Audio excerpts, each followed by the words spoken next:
This is Nick Ricada, and you're listening to a Sunset Sea production.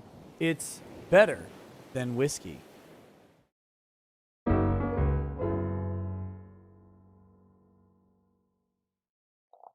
Hello, everyone, and welcome to episode 31 of the Imperial Tides podcast. I'm Holden. I'm joined today by Simone, as per usual, and today we're going to be diving into part 8 of 14 of Berlin Alexanderplatz, 1980 West German television miniseries slash 14 and a half hour long feature film released theatrically.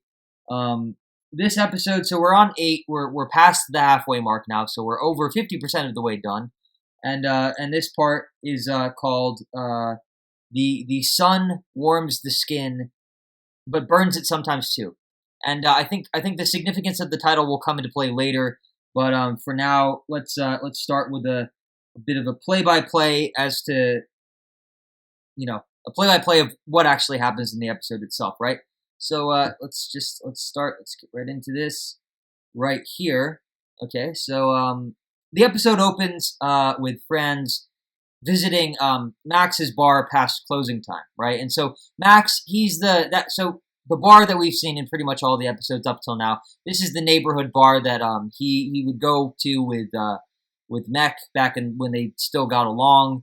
And this is where he met Reinhold and everything. It's the local watering hole or whatever you want to call it, right? And so the bartender is named Max. So Franz pays a visit to Max after closing time. So there's no one else in there but the two of them.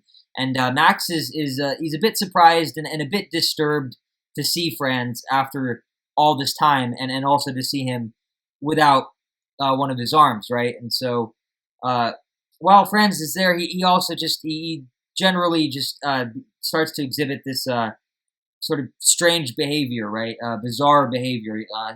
For example, I guess what he really does, that the whole scene is him laughing at a story in the newspaper about how a man, there's this man who's just killed his entire family. He's drowned his 3 kids and driven his wife into committing suicide. And so Franz and Max get into an argument over how the man feels about what he's done, and they have different interpretations as to how the man has reacted to his own behavior, I guess, after he's committed the deed. And Max argues that the man is racked with guilt, whereas Franz believes that the man is feeling freer than ever. And we'll get into that in a bit. It's an interesting scene. It's to be honest, it's probably the highlight of this episode. But we'll get into that in a bit. So, generally speaking, Franz's optimism about his new handicap, that was a big deal in the last episode. It's kind of worn off a little now, and he's afraid that he won't be able to maintain stable work because he's a cripple. So he asks Willie, who was the thief from the end of the previous episode, who went on the monologue about the subjective nature of definition. He invites Willie over to his house to ask him to his apartment to ask him for a way to make some quick cash, and basically Willie takes him under his wing as a mover of stolen goods. So he'll help him deliver them to certain places or pawn them off, sell them, right? So it's like if Willie gets a new shipment of fur coats or something, let's say, then Franz will be there to help distribute them to people who are willing to buy them, and so on and so forth, right? So on Franz's way to visit Willie to discuss this business, Franz actually passes through the that surreal, sort of demonic or demented street from the last episode again, and the man in the white suit from before is still there trying to tempt him with the whore of Babylon, the prostitute to end all prostitutes, or so he says, and Franz turns him down again, or for a second time. So just most of this episode is focused on, for the most part, it's focused on the new relationship that Franz forms with a young woman that Ava introduces him to. So he has a new girlfriend, and this it happens in a bit of a weird way, right? It comes about in an interesting way, I guess. Ava and her boyfriend Herbert visit Franz's apartment for a couple of drinks before Eva ends up pairing him up with the new girl. with this new girl, right? And the new girl comes in almost immediately after the two of them leave, and she reveals that this new girl. She reveals that her real name is Emily, but she prefers to be called Sonia because of her, I guess, her so-called like Russian cheekbones. You know, she kind of has like an Eastern European look, even though she's from Germany, and I'm assuming from like a German extract and all that. But she has like an Eastern European look or whatever. But Franz, for some reason, he doesn't like either of those names, and so he decides to call her Mitzi instead. So he gives her a new name, and she agrees to go by that new name.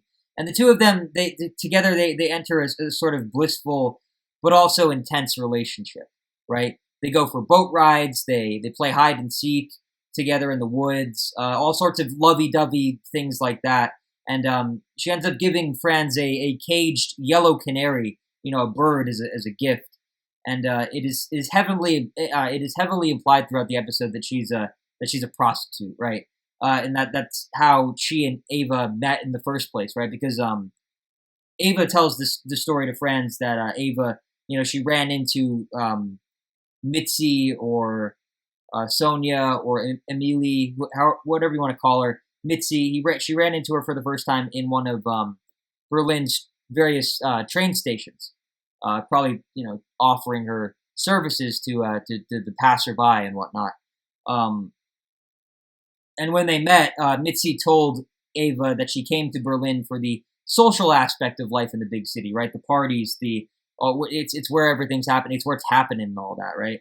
And she comes from a place called Bernau, which is apparently quite small and boring in comparison. I think I looked it up. It's like it's a small town just outside of Berlin, and it's a bit more suburban, I guess. It's more residential. It's not really the same thing at all. So young girl, she wants to live it up, and so she comes down to the big city to I guess to enjoy everything it has to offer, but I guess at the cost of having to work in the line of business that she's working in, which was probably prostitution, just based on all the signs and everything, and the fact that Ava is clearly a prostitute, and so on and so forth, right? So there's that. That's basically almost like the entire episode is just sort of building up this relationship between Franz and this new girl, Mitzi. But then, in the midst of all of this, I guess, romantic ideal, comes an extended version. So there's an extended version of the flashback during which Franz kills Ida. But this time, it's a bit different because the narrator is recounting several stories through the narration as the scene is playing out on screen, right? So the first story that the narrator tells this time around involves Franz himself. Actually, he talks about how Franz basically pulls a horse out of a ditch that it's fallen into with only one hand. So he's crippled. This happens recently. This happened recently apparently. But he basically rescues a horse with his one arm, and it impresses the crowd of people around them. It's this big feat and everything. And it's interesting, by the way, just to mention that Crime and Punishment also features a scene where the main protagonist, Raskolnikov, actually has an encounter with a horse. He sees a horse being whipped, and he feels persecuted just by looking at it. Like he gets secondhand feelings of, I guess, imprisonment and abuse and whatnot. And it's interesting because these two stories are about very similar, or they cover similar territory in terms of similar ground in terms of the themes and everything. Two very isolated, I guess, outsider protagonists, both a bit mentally unstable and both alienated somewhat and both sort of tormented by something that's going on up here. So it's interesting that the motif, I guess, of horses, or like the imagery of horses, even though we don't actually get to see the horse in this episode, it's just part of the narration. It's interesting that imagery is featured in both of these stories because in a lot of ways they're different, but fundamentally they're very similar. And so it's weird that is a commonality between the two of them. I almost wonder if Alfred Doblin or maybe even Renee Warner Fassbinder, I wonder if maybe they took direct inspiration from Dostoevsky from that because, after all, Doblin came later than Dostoevsky. So he would have had a lot of time to probably digest Dostoevsky as a writer and as a reader, obviously. By the time he not only wrote but then published Berlin Alexanderplatz, the novel. And then, of course, I mean, Fassbinder, this is from 1980, so he would have had probably all of like the late 70s and just all his life up until then, obviously, to figure that, make that connection, or, be inspired by that in some way or another. So if it wasn't Doblin, it might have been Fassbinder. In any case, it's an interesting little commonality there. So I figured I'd take a little bit of time to draw some attention to it. But yeah, so that's the first story, right? Is Franz pulling this horse out of a ditch with one arm. And then the second story, it involves, I think it's another Prussian war veteran. I don't think it's a World War I veteran. I think World War I is still too fresh. I think the Prussian War, it was long enough ago to where the people who fought in it have gotten older now. And they're less, I guess they're less capable of taking care of themselves, I guess, because this second story, it's probably about a Prussian war veteran who, it's about a veteran nonetheless. I just don't know which war, but I'm just going to say a Prussian war veteran who basically accidentally runs into a group of, like, I guess, young troublemakers after the war. I don't know. He might be just walking in the wrong part of the country or Europe or whatever. He ends up running into this group of people, of young people who decide for whatever reason to beat him up, attack him for their own, amusement, and that incident ends up leaving the man crippled for life, and he receives no pension or any other form of benefits, and basically by the end of the story seems almost like 100% condemned to work as a pimp in order to survive, and all this plays out while Franz is murdering Ida for the audience once more. And this is the third time in the series so far that we've seen this flashback, although this is the first time that it's played out in such detail, right? I guess this is the first full-length sequence. Not the highlights like it was the first two times. But it's interesting that those two stories, I guess, connect because we can talk about this, we can elaborate on this later, expand on it later, but I just will say for now, I think the connection is it's a nice one because I think it sort of, it's like almost as though that whole scene is Franz's subconscious basically telling him, it's his subconscious basically trying to connect his new handicap with the sins of the past, right? Maybe there's a part of him that sees him losing his arm as like punishment, retribution for what he did to his wife.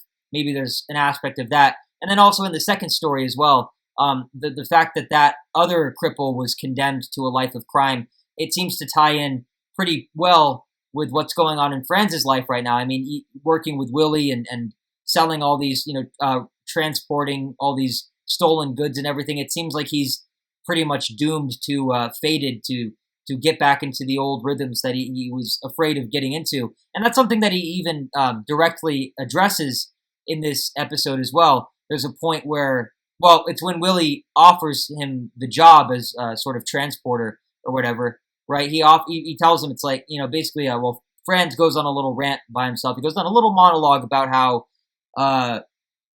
he's kind of like, at this point now, he's kind of surprised looking back that there was a time where he was, I guess, so afraid of becoming a criminal again. It seems like the stigma or the fear or the anxiety has kind of gone for the most part. He's not uncomfortable with the idea of going back to that life anymore, and that's a bit eerie. It's probably not a good thing, but it's the latest development, so it's worth mentioning, right?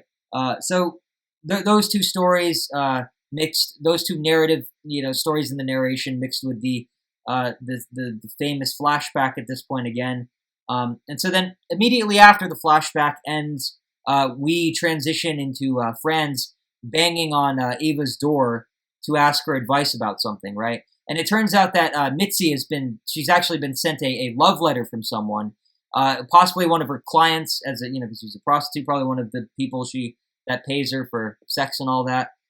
Franz, he's very sensitive about it. He takes this as a sign that Mitzi is cheating on him, and he basically begs Ava to do something about it.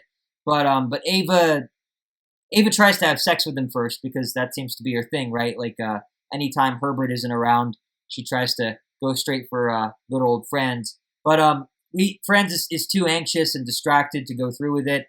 And so Ava decides to leave the apartment to confront Mitzi about the letter directly, and they have a conversation. They have a brief little conversation in a cab, and it turns out that Mitzi doesn't take her potential suitor all that seriously at all, and she actually like mocks, like she like openly makes fun of the letter, and with Ava's guidance, she basically decides to confess her love and devotion to Franz back at his apartment to kind of secure their relationship and mend whatever wounds might have been opened up by the love letter being there in the first place, right?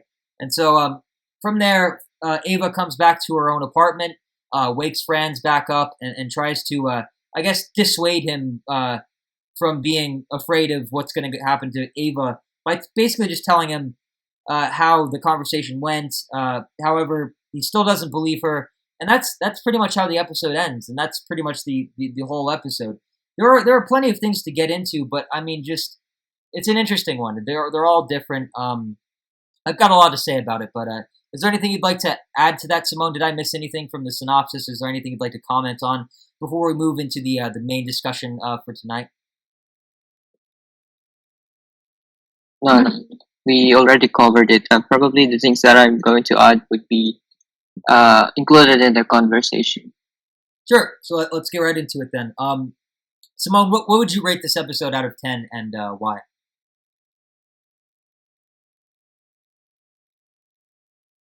Now that we have seen the last episode, I guess my standards are get a bit high, or not exactly a bit high. There's probably an episode where I can base things out. So probably I'll rate this episode an 8 or 8.5. This one is it's a good one because it's not really the same, but that's what makes it good. That it's not it doesn't use the same structure as the last one, and that's what we can notice on all the episodes that we have seen so far. That they are always different themes, and they are portrayed in a different way. They use different approaches, and in this one, it's really unexpected. Just as in the last part of the last conversation goes, it's really hard to make predictions. It's not the thing that we're be able to just predict, but yeah, it's good. Yeah. Yeah, you never know where the series is going to take you as a viewer, and that's what makes it really fun to watch. Honestly, that's a lot of the appeal for me.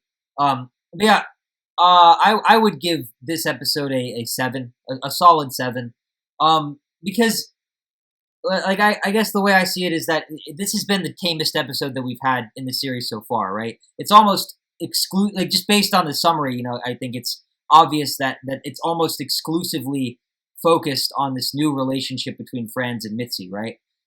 Franz has gotten caught up in I guess the bliss that the relationship with this young carefree girl has brought him, and it's even distracted him from his new hustle as an assistant to Willie, right? The thief from the previous episode, because there's a point in this episode where he misses an appointment that he had with him to I guess do the work that they do. He didn't show up to Willie's apartment like he promised he would because he was out with Mitzi. So there are some signs that maybe some cracks are forming, some problems are coming up, arising because of this newfound relationship. We'll see how it develops in future episodes, but the groundwork has been laid in this one for sure.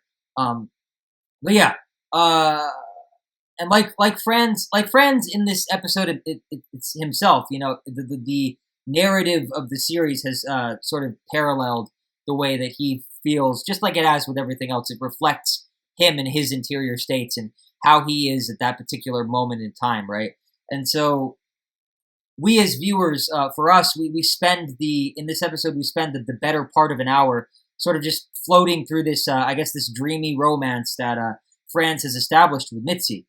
And the only lightning bolt and I guess what I would describe as an otherwise clear blue sky would have to be the echoes of Franz's former sins coming back to haunt him or at least the audience. I'm not sure if when because I'm not sure if when he has flashbacks, I'm not sure if that signifies that he's having dreams about this. I'm not sure if it means that he himself is actually remembering this, or if the narrative just wants to present it to us, the viewers, from a fictional meta narrative perspective, whatever you want to call it. But yeah, the only lightning bolt would be that flashback. Again, for the third time in the series so far, we get to see Franz basically, kill Ida again, just beating her to death with that goddamn comb brush, right? But yeah, this episode, the way I see it is that it's a byproduct of it's basically a byproduct of what happens when you use an unconventional, like a really unconventional structure in order to tell your story, right? Because not all, let's just be honest, not all parts, not all parts in a 14-part series are going to be equal in terms of substance and narrative significance. So while I didn't hate sitting through this one, it's like, I don't know, the way I see it, it's like with a pie. You can really only cut a pie into let's say 8 slices or something, maybe, I don't know. It's 14 is a weird number. It's not like a dozen. It's not like 10. It's 14. So it's like you have to assume that at least 2 of those are going to be kind of pointless or whatever, right? And I feel as though this was one of them. I don't want to say that it was pointless, but it was lighter in terms of the actual substance and what it offers for the series overall. Like, all the other parts add up and everything. What does this add to the accumulative viewing experience? What does it add to the work as a whole? Right. That's how I want to approach it when I rate it, I guess. And that's how I've been approaching the other ones so far as well. But of course, I also factor in how I feel about it personally, like how actually sitting there and watching it, like what the viewing experience itself is like.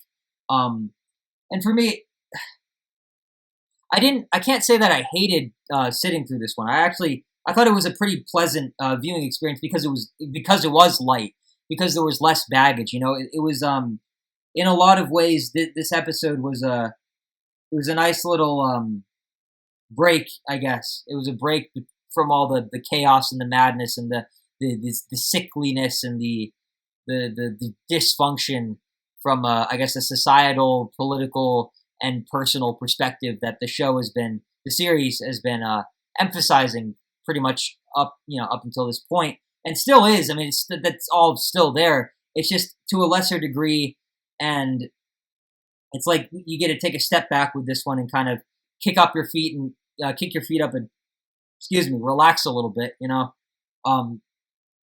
So yeah, but while I didn't, while watching it was pretty okay as a general experience, I can't, to be honest, I don't know, I will say that it's probably safe to assume that a person could probably skip this episode altogether entirely and not miss out on very much with regards to the series overall, right? Because I think the only somewhat major thing that you get out of this episode in particular is the introduction of the character of Mitzi.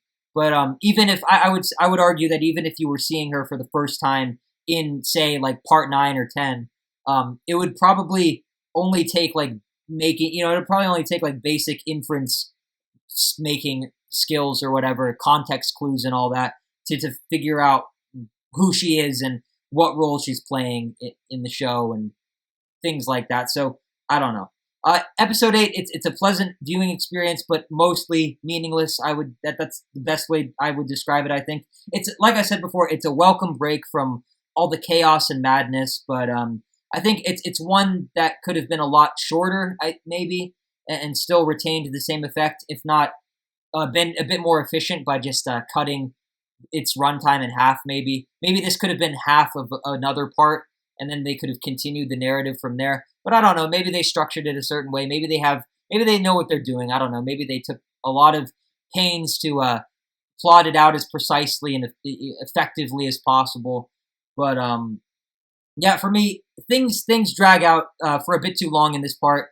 Not even from a personal perspective, but just from like a writing perspective. It's like I don't even mind sitting through and watching it, even though I know full well that it's kind of overdone or redundant or whatever, but it's still, objectively speaking, like, it doesn't bother me, but I can recognize that it's, it's not perfect, it's not great. Like, you probably don't want to get to a point where things just keep going and going and going when they don't need to, when there's something else that can come and replace it. You don't want to run out of steam, because I think pacing is a very important thing. And I think a lot of what's gotten us through these first 8 episodes so far. I mean, it's a 14 episode affair. It's probably not something that a lot of people are willing to undertake, at least not like casual viewers of or consumers of media, or however you want to describe just people who watch shit, right? So I think the pacing was really important. It kind of, everything just sort of it comes just as quick, it leaves just as quickly as it enters into the story. But with this one, it was like a little meandering. It's like, why are we still hung up on this? Like, when's the next thing going to happen? Like, when's the other shoe going to drop? What is this all leading? What is this all leading to? What is this all adding up to? Those were questions that I asked myself during this episode, and I didn't really ask those same questions with any of the other episodes. So I don't know. I can't say if that's a bad thing or a good thing. It's just, objectively speaking, it's probably not something that you want to have in your series, period. Even a weird 14-part series like this, or 14 and a half hour long movie, or whatever it may be. It's probably not something that you want. It's a bit static. It's a bit dead, almost. But yeah, I don't think we really needed an entire hour, like a full hour with Mitzi, in order to, I guess, quote unquote, like, appreciate her character, or whatever it is that they're trying to make us do. It kind of just feels like a waste of time at times, but I don't know. What do you think, Simone? Is there anything you'd like to add to that?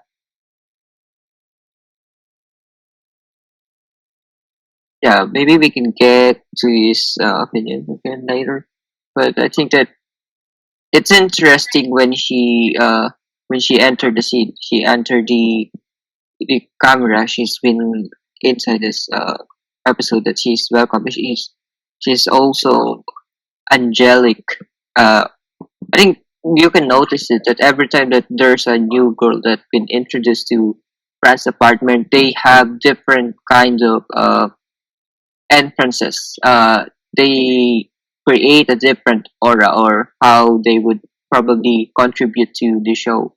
Yeah. But in this one, it's too positive. I think it's too optimist for me. But I like that. It's interesting. It caught my interest when she is introduced to the show. But as the show goes, it's not really as interesting as it should be. That it should be related to the show, really. But I think it's a bit of how the other episode goes. It could be a chill one. Probably it's just in looking back to other shows that where they make a bonus episode. This could be this one, but maybe if the ending might be more positive, that it's you know Yeah. No, I like what you said about that, though. How every woman that enters Franz's apartment, they do it differently, right? They have a different demeanor. They have a different strut. You can tell who they are and how their relationship with Franz is going to be just based on their entrance. Like with Franz and Silly, the women that Reinhold basically tossed his way, the sloppy seconds or whatever, that whole weird business deal they had like a couple episodes back.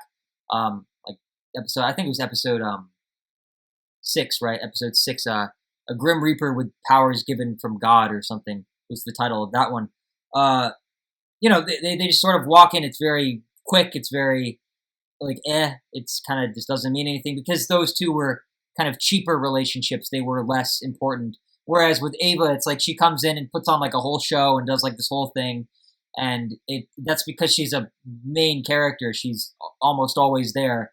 And she has a much more important role in Franz's life just in general, because they've known there's this huge history. She was there for a lot of like the major events, of his adult life, let's just say, or at least of this particular period of his life or whatever.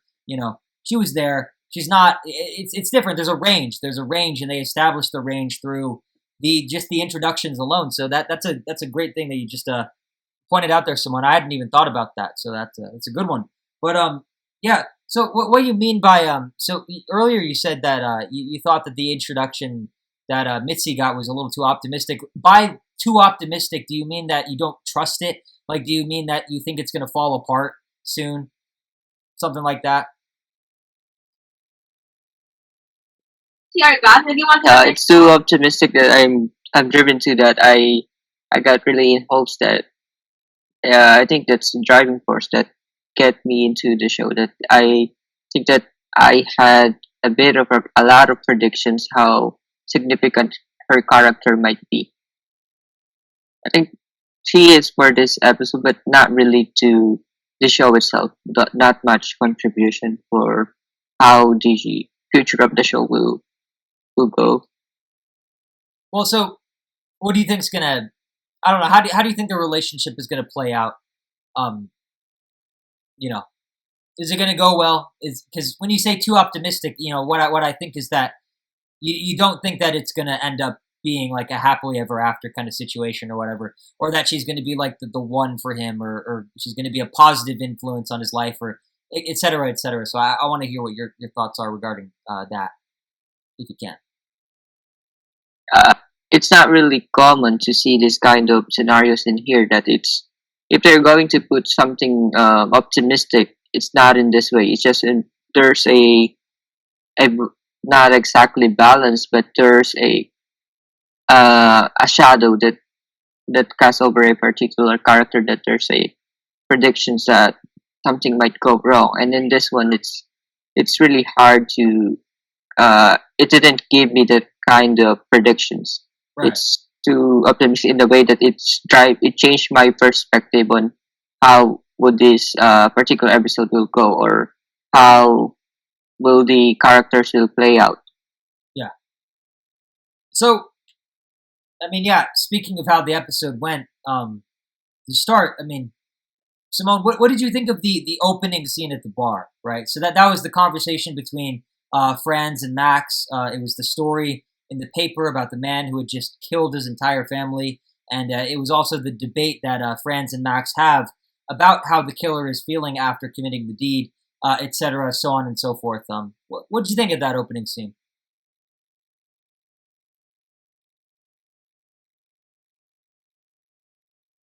Yeah, it's looking back to how that conversation go. It's something that you that I noticed that it might not be how the show will really go. It's not really. It's the episode is really different. I mean, in if that particular scene is shown in other episodes, it's probably that the said episode will go, or that particular introduction scene will shape the show, the whole parts of the show. And in this one, it's not really that way. It's just um a part or a typical day that it's added or come from a different scene. It is, but it's really dark. I guess it's dark how we break up its character. It's not really to. It's hard to grasp at times. It just he's always has this kind of impulses that wherever he wanted to say, he going to say, or it seems like that snapshots of or snippets or different kinds of things that he's thinking about is he's trying to believe it, or he acts that it really is his character, even though it's just an idea that pops up in his head. Yeah. For me, it's like the way I see it, it's like I don't know. Great minds think alike, right? Although in this case, when it comes to friends and the guy who killed his family or whatever, by great I mean I guess utterly fucking batshit insane, right? Because of course it would be the case that the wife killer Franz Bieberkoff would see a man who's literally like murdered his entire family as a spiritual brother of sorts, as a kindred spirit, a brother from another mother and all that. I feel like the argument between Franz and Max, it harkens back to the monologue that Willie gave at the end of the previous episode, about subjectivity and its relationship to the notion of definition, right?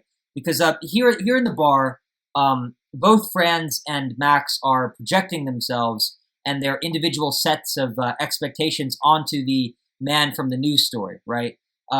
He is. I think it's easy for them to do that because he's so detached from their lives and from the immediate situation, the debate that they're having. That they don't. It's easy for them to think of him in the abstract and therefore as a sort of rhetorical tool in order to I guess prop up their respective sides of the argument, right? Max is the so for example, on the one hand you've got Max, right, and Max. Max is the type of person who wants to, just based on what we know about him, he sort of, you can kind of infer that he's the kind of person who wants to see the best in people, perhaps, right? He's someone who wants to put his faith in things like justice and order and civilization, all the conventional mainstream sort of things, right? He wants the population to be full of law-abiding, upstanding citizens, and he wants the society around him to function unquestionably and unfailingly. He puts his faith in those things. So of course he would characterize. Of course I think it would make sense that he would characterize the man from the story as, I guess, recalcitrant and guilty for the inhumane deeds he'd committed, right? And I think Max does this at least in part because it's easy for him to accept the fact. It's easy for him to accept that someone would do something that awful and then immediately feel bad for it. He would rather accept that than, I guess, stomach the factor, swallow the hard pill that the world is just, harsh and unforgiving and really, unpredictable at times. And that people like that man basically pretty much just walk around every single day. People like that man, aka Franz. I mean, there's one sitting right across from him in that very scene, right? People who just sometimes they just do things for no good reason at all, and maybe they're only the way they are because they were just born with certain genes that twist them somehow, mess them up, and that sometimes that's all there is to it, right? Nothing more, nothing less, just basic nature. And not even just basic human nature, but basic nature in general. I mean, like, look at dogs. Look how fucked up they get from rabies. Look at mad cow disease. Look how quickly it degenerates a living organism. It's like you go from normal to not normal very quickly. And that when that happens, a lot of the time there's no coming back from it. That chain has been broken and something is forever altered and distorted and corrupted. And I feel like that's Franz. Maybe his corruption is not permanent. That's the whole tension of that's the whole conflict of the series, right? Is whether or not he actually is going to pull himself out of the ground in the end. But that's what's going on. I feel like the scene was it was a really good distillation of that. I think it really kind of brought the main themes back to the center again. After all these other sort of establishing that this plot thread A with the criminal syndicate and plot thread B with Franz's love life and all the women that he's with and everything. It's like it's good to finally get back to the core of the story itself. I guess it's existential heart or whatever you want to call it, however you'd like to describe it. Yeah, I just I guess sort of the sad, confusing facts of life that don't really they're so out there that but they're reality. They're part of the world, but they're just hard to fully digest. And so I think for a lot of us, I think it's the common response to just imagine things to be slightly different, so that you can attach yourself to a reality where a person kills their entire family in some weird sort of like fit of rage or whatever, but then immediately snap out of it. Like maybe they're possessed or whatever. Maybe they're so out of it that they're not really themselves. It's not something that they consciously do or whatever. You can accept that, and then the fact that they kind of sort of wake up from that, I guess, hypnosis or that trance or whatever, and then immediately feel bad because that the version of them that feels bad is the true version, and that version is much more closer to resembling. It much more closely resembles a human being than the version that just commits these I guess unmitigated acts of extreme violence and fucked up shit stuff, fuckery, without much rhyme or reason. It just makes more sense to look at the former scenario, I guess, over the latter. But then there's, I guess, there's Franz on the other hand, right, who seems to be, I guess, almost sort of using the man from the news story as a way to justify his own mistakes in life, right? Because I think by finding other people who have committed similar deeds to himself, it may make Franz feel as though he's somehow included in maybe some larger community or problem, like widespread social or cultural or human problem in the world, and that maybe the responsibility of his wife's murder is not entirely his own to shoulder, right? Because we all have our crosses to bear, but it seems as though Franz would like to. It's weird, but it's almost as if he would like to collect, sort of just go around collecting all of the crosses that are the same color as his own, and hold them up for all to see, perhaps as a way to feel as though he's absolved himself, maybe as a way to get away with it. Probably a combination of the two, and something else entirely different thrown in for good measure as well, right? But yeah, the point of the bar scene is the point of this bar scene basically being that we tend to project a lot onto the world around us, which is part of the reason why Willie's argument for the subjective nature of definition could very well be credible if reasoned through properly. If the right person takes it and uses logic and reason, rationality and everything, and just I guess the rules of philosophy or whatever to support it. There's something to that, right? It comes from a place of genuine intellectual possibility, let's just say, right? And this scene in the bar, I think it proves that by expanding upon its original thesis, the one that they laid out in the bar, or well, I guess in the other bar from the previous episode, episode 7. They take that, they expand upon it, they expound upon it a little more, and yeah, it really kind of elaborates and makes it interesting. And this is, to be honest, I mean, this bar scene in part 8, it probably is the most important scene in the entire episode. And it's funny because it's over within the first 5 minutes, and I feel like it's the one that has the most, I guess, depth and nuance to it. So, anything you'd like to add to that, Simone?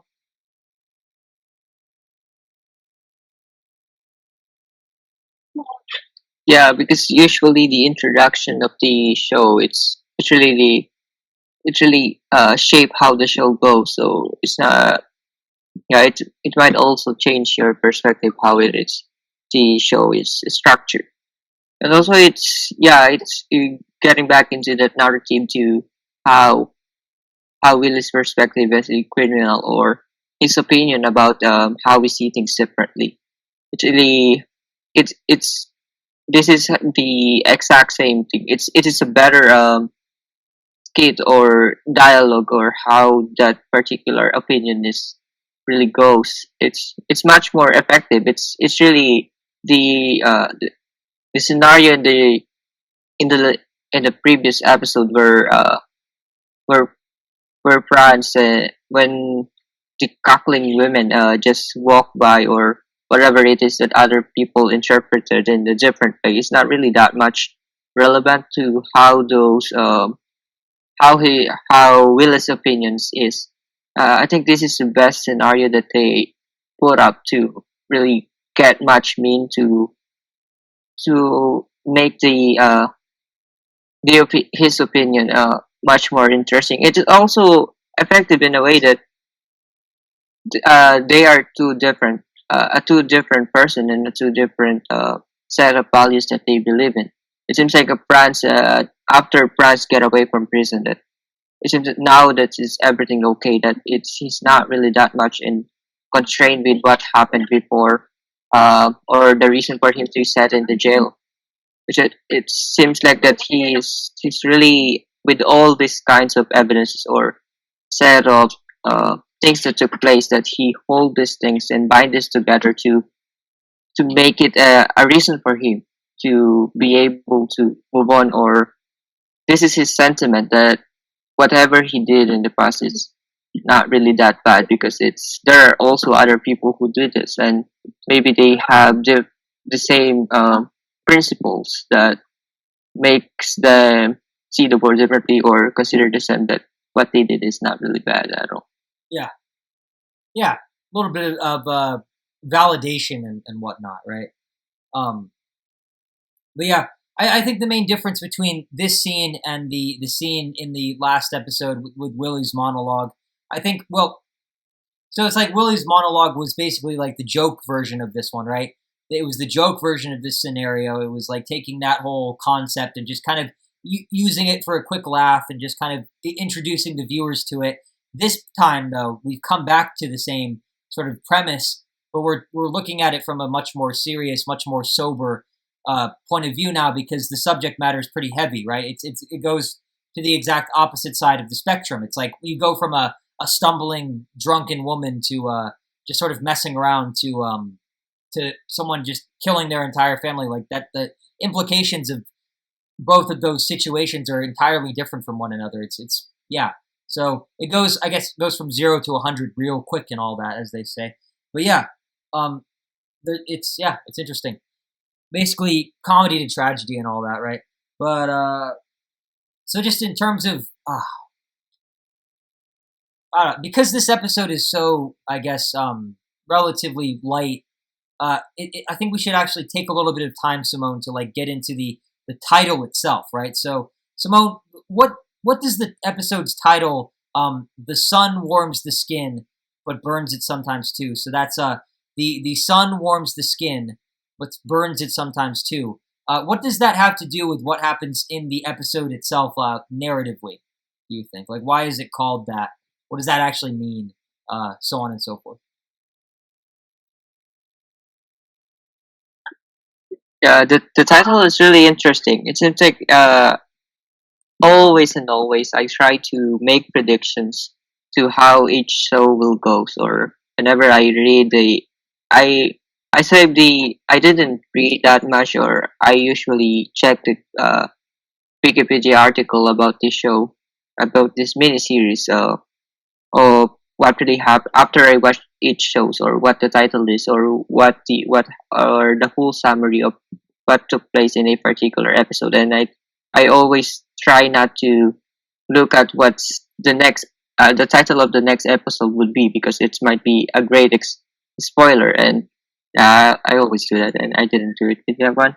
But anyway, it's actually it somehow it holds a big of a deal, or it's really a big title to use for this one, because it gives you a lot of predictions, not exactly prediction, but expectation of what this show is really is. But I think they try to what this episode relate to this title. The title is really interesting. It's really it's high. It holds some sentimental, or a big a lot of conclusions that you can get from it, or whatever. But the to be honest, the take on the show, it's really maybe in the surface level, not exactly in the surface level, but um it doesn't really hold that much or dig in that much deeper to in connection to the title.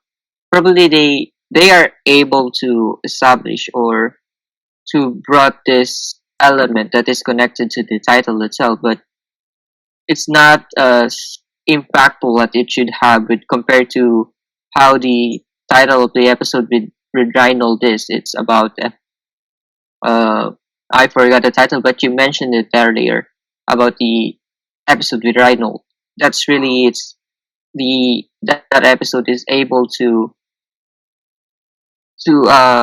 live out the what the title is, or how would it be so significant, or what's significant with the entire episode would be.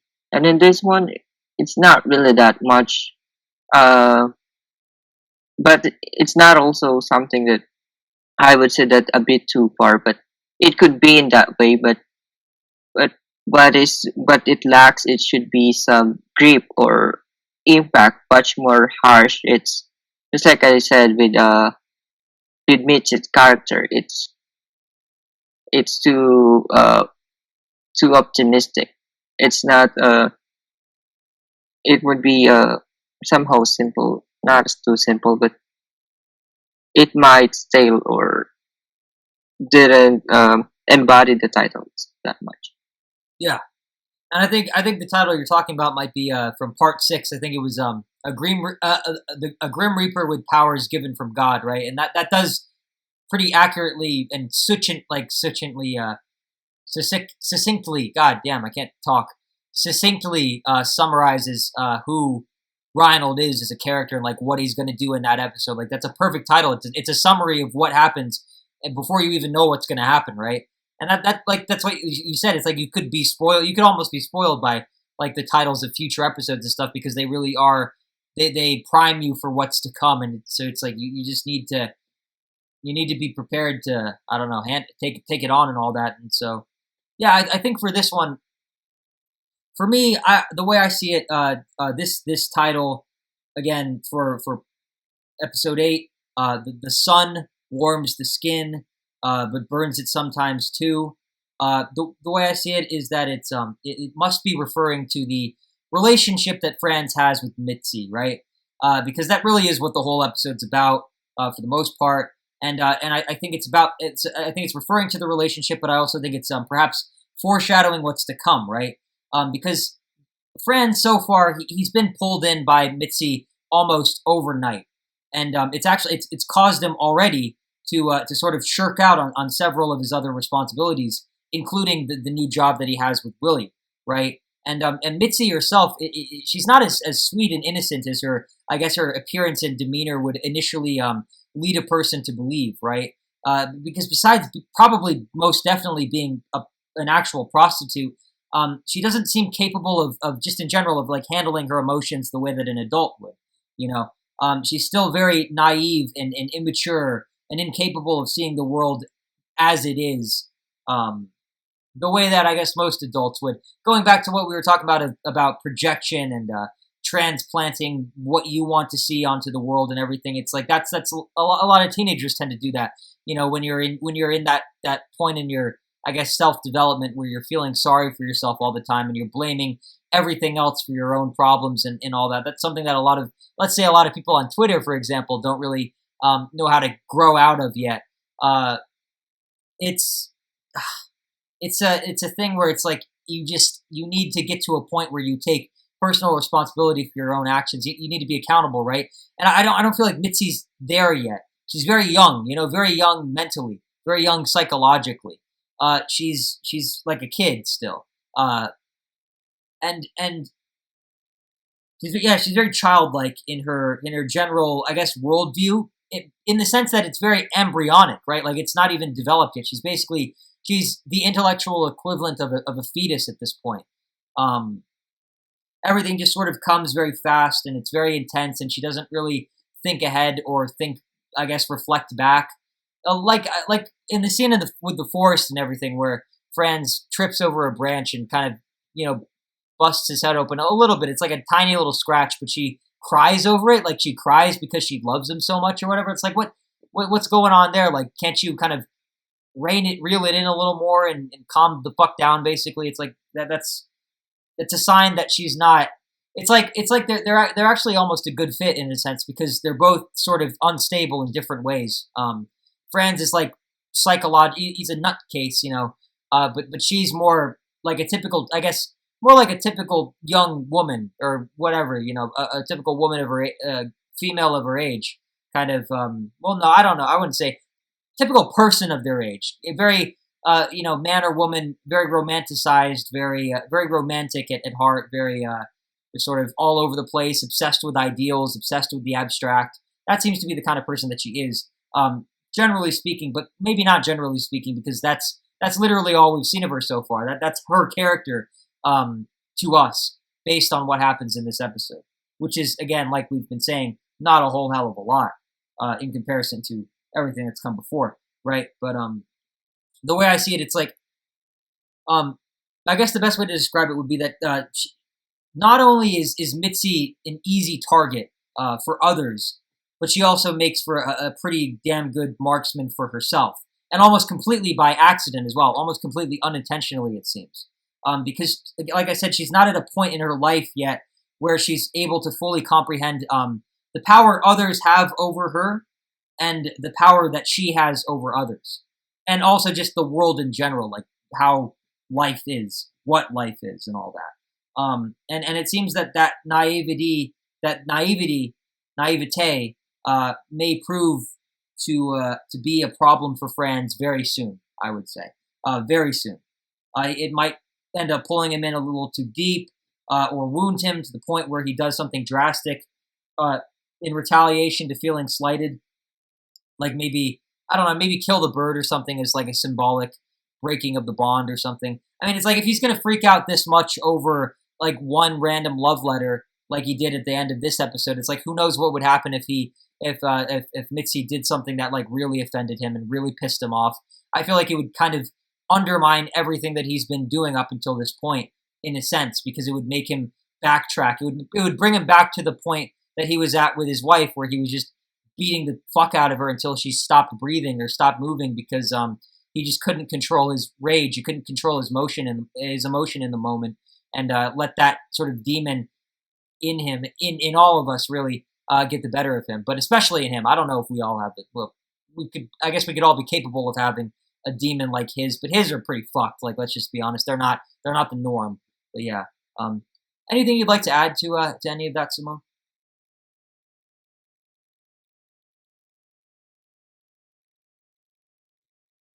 Yeah, it's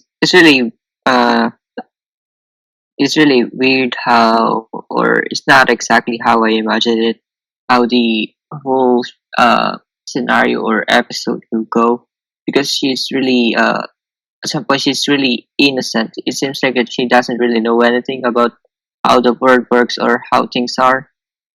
It's that's what particular reason for her to be able to. It's not. She's not even. She doesn't even seems to fit to that kind of work either. To yeah, she's too innocent. Yeah. And so, well, going from there, actually, going off that, Simone, just what do you think of the new girl, Mitzi, in general, as a character and just in general? Yeah. If the first girl, I forgot her name. The first woman. Yeah. Petra? Yeah. She seemed the one that uh the the one that she met in the bar. Yeah. It seems like that she's the one who seems that she's able to predict the future Yeah, and Petra. whatnot. And in this one, yeah, yeah, it seems like that. Yeah, her character would be so childlike that uh she's able to change the Fran's whole character. Yeah. Franz acts differently in this one. He is not even to how the introduction of this show goes. Is not, you might say that you can't even recognize Franz or how he acts really in this one. It's really he changes a lot, or he seemed to change himself for this girl. Yeah. Yeah, man, that's a common thing, though, isn't it? You know, it's like when you meet someone that you like, you kind of get all weird, and you do a lot of things that you normally wouldn't do for that person in the name of love, or however you want to describe it. You know, all the cringy high school crushes and so on and so forth. It's just it's a thing.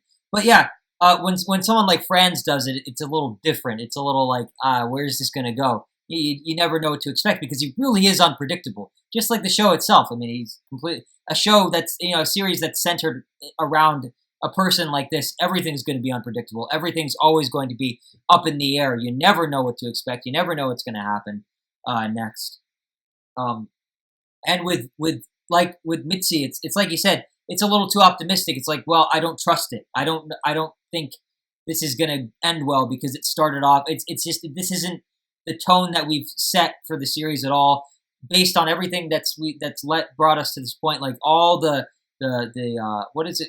What's the word? Like, I guess overpowering evidence or whatever, that term. It's just there's so much that proves the contrary, that things are probably going to go to shit, that I can't trust it. I just can't trust it, you know.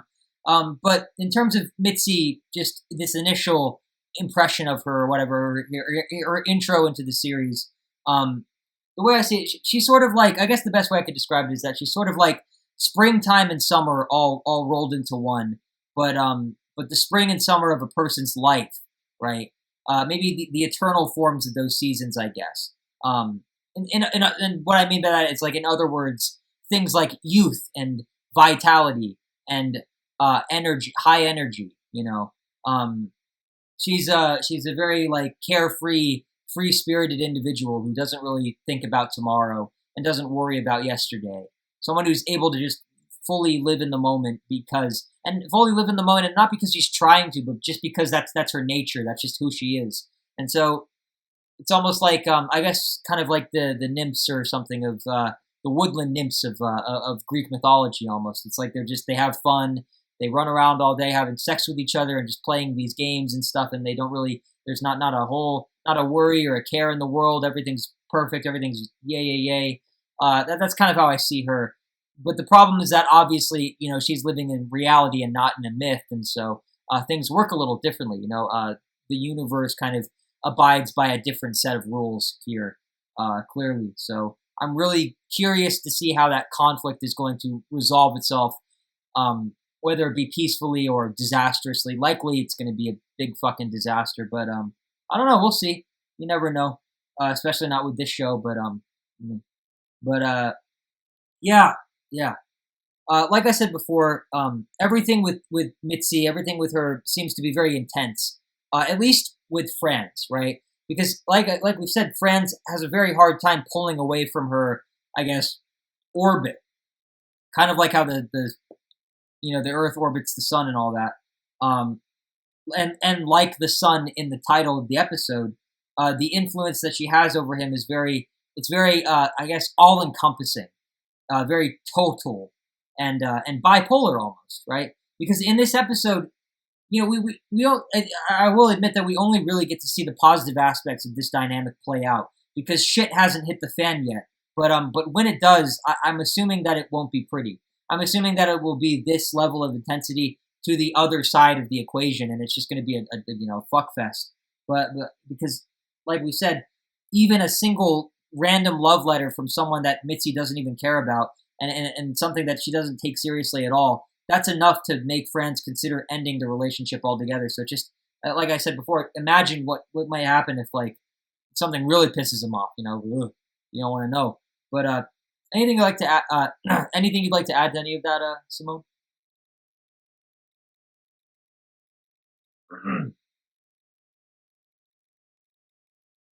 Yeah, it's not really. Yeah, it's not really something that France would surrender into. There would be a time up to. Seems like it's the whole episode that things are resolved, that is able to experience what teenagers might experience, and also at the same time, uh, write about it in just a few days or a few scenarios. Is able also to see the end of these things. Yeah. Oh, so here we are. We've arrived at our next big, like, topic for this discussion. I really want to. I'm curious to know what you think about this, Simone. So, another thing that I noticed, another sort of, like, relatively small detail that was featured in this episode was, I guess, the constant, like, name changing and, like, the pseudonyms, right? So what I want to know, Simone, is I guess, how do the constant name changes and pseudonyms of prostitutes like Ava and Mitzi affect their identities, or their personal conceptions or concepts of identity, just in general, right? The vague notion of identity, like what it is, who are you, what makes a person unique, what makes an individual as opposed to just another cog in the machine that is the world, or however you would want to describe that, right? Why don't these prostitutes, why don't they use their real names? Because their names are both the same, or whatever. It's like, why don't they use their real names? What's going on with all this stuff, basically, is what I want to know. Yeah. Isn't it the same with artists that who change their name, because it's not really the your real name or these things. It's not really. You need something to be able to do something, to live a new character, not exactly to also to leave a new character, but what it's really all about is to build something or to disassociate from some things that might constrain you. For example, if they're going to use their real names, it might not they might not be comfortable with it, or there's something that bad experience that is associated to their real self. So they need something, or they need a new name or a new screen name to be able to portray this particular a character reference in some sense. I guess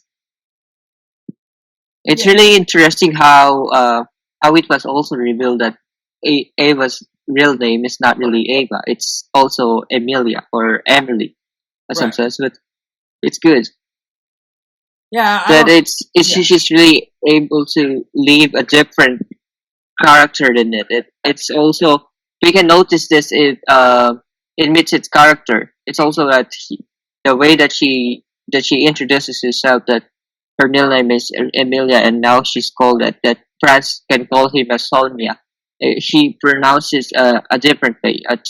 I feel like a different aura that emits in the way that she speaks it, or the way that she acts that she's Sonia. But when Franz named him as Mitch, it seems like that uh, here comes another character of hers. yeah. And that's weird too, isn't it? It's like he sort of brands her by doing that, by forcing her to take on a name that she didn't really want before, but had to take because that's what he asked for. And that's a weird thing that I've noticed with him. It's like with the women that he didn't care about, like he didn't really give a shit about Franz or Silly. Uh, they weren't important relationships to him, so he didn't really have as much of a reason to try to like exert dominance over them or try to like control them. But with this, it's like ownership. It's like he's trying to say that he's trying to claim her as his own, and that's also part of the reason why it bothers him so much when somebody else tries to do the same thing. I guess with even something as minor and harmless as a little love letter. It's like that's competition to him. That's like he can't have that. He wants a monopoly on this woman. He wants her to be his forever and ever, and one and only, and all that. you know and yeah, we'll get into that in a second. But in terms of the actual like names and the personas and stuff, I mean, obviously, using personas, it's kind of like dumb. I don't know why people do it. Like obviously my name really is 21st Century Holden Caulfield, and yours is Sage Simone Ibarra. It's like we are who we are. We're ourselves. This is what we really look like. I wear this hat every single day. These glasses and stuff. Like it is what it is. Like this is who we are. Like I don't. So it's weird to think of. It's hard for me to imagine, I guess, like people who do that unironically, or who do it. Maybe it's to help them focus, or whatever it is to do. Sometimes it's like you need to do it to I guess it more effectively hone your craft, whatever it may be, right? So, like you said, with writers, it's like, I mean, I think even, I'm pretty sure it's like Mark Twain. I don't even think his name actually is Mark Twain. Someone like that. There's a very famous writer out there whose name isn't actually the name that is most commonly associated with them. I can't think of it off the top of my head. I wish I would have thought about this ahead of time so I could write it down, but you hear about that a lot. I mean, well, perfect example. How about this? Marilyn Monroe, right? Very high profile example of something like this. Her name is not Marilyn Monroe. Her whole personality, what people remember about her was all fabricated by the industry that she worked in, right? By her agents, by her bosses, by all the people around her. It's like she wasn't. None of that was really who she was, and that's why she killed herself and everything. That's why her life sucked or whatever. That's the tragedy, right? That's the dark side of the American dream and all that. Like that part of her reputation and her legacy these days, that's much more well known than I guess even the act that she had back then. But it's like still, I don't feel like a lot of people actually know who she was, and I don't even know what her real name was, to be honest. Not that I'm like and maybe that's just because I'm not like big into I don't know, this sort of like weird niche topic. It's not really a niche topic, but you know what I mean, right? I'm not a specialist or whatever, but it's that same sort of dynamic. It's like that here in with these prostitutes, but of course to a much smaller degree, a personal level. It's on a personal basis, right? And these prostitutes, these sex workers, they talk a big talk, obviously, within the show. We're talking about within the context of the show, not every single prostitute or sex worker or whatever ever, but within the context of the show, the prostitute characters, they talk a big talk. They have this sort of like tough girl persona or whatever. But when it comes down to it, I'm guessing that a lot of their street manners and mannerisms and toughness is affected for the most part. Because I would find it hard to believe just as a universal thing that any human being could be able to go out and sell themselves the way that prostitutes do without feeling some sort of shame or loss of self in the process, because it's quick, easy money, but it's incredibly dehumanizing. It's terrible. It's something. It's weird, right? And so maybe it's common practice to, I guess, sort of take on an alter ego whilst doing that sort of thing in order to, I guess, somehow depersonalize or disassociate from the actions that are taking place, the acts that are going on somehow, and preserve the true self that's supposedly lying underneath, right? But what's interesting though is how Franz uses those alternative names, like I was saying before, as a way to sort of claim ownership over Mitzi when they first meet, right?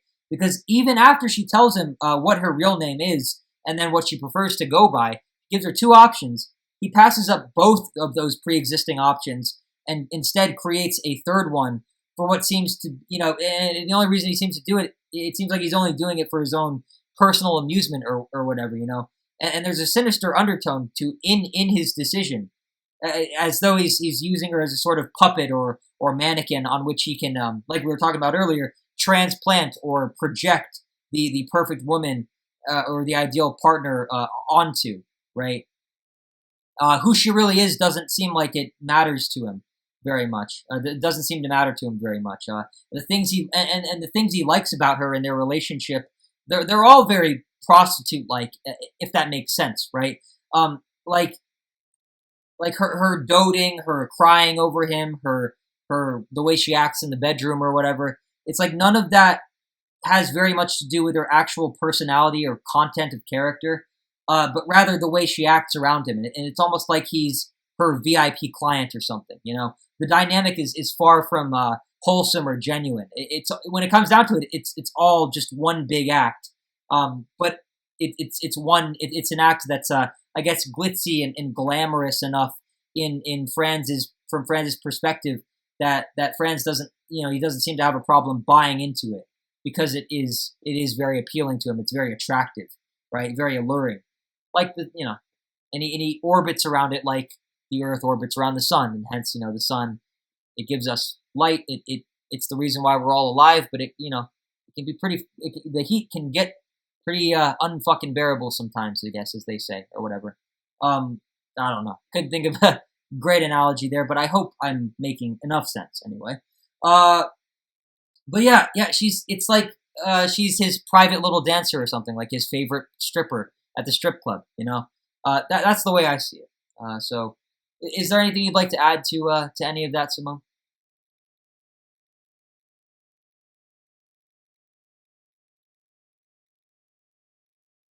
Yeah, it's probably Michi or Sonia or Emilia or whatever you wanted to call her has also different names, or maybe the same with Ava, that other clients of theirs, that it's probably that they gave them a name or a different uh character that they wanted them to embody once they're in the session or they meet them. Yeah. And so, follow-up question to that, Simone. What do you think of the interactions that she's had with Franz so far, right? Like, what kind of nature does their budding relationship have so far in the series?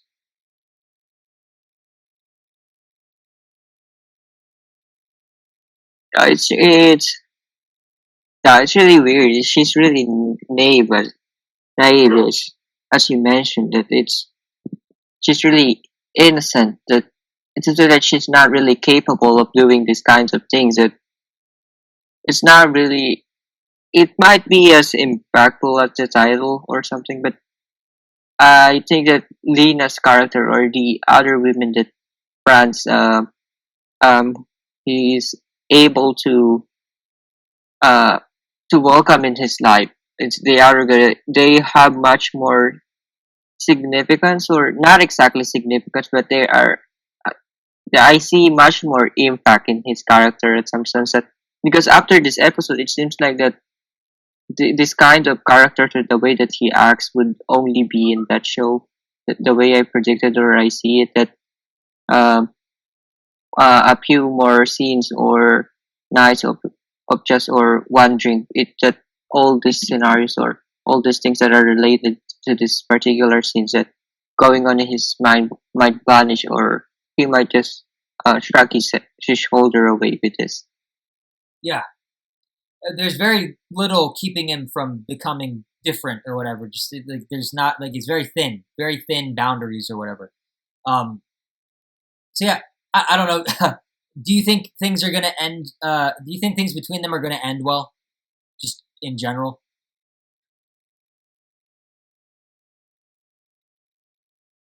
I think it's gonna end well, the same with how things are always been.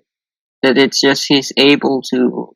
He's really changed. It's um when we meet him in the first episode, it seems like that all the things that are happening, it's he's really conscious, or she's anxious about everything that he's going to do, or how people would react, or in his immediate environment, to the way that he's going to live with.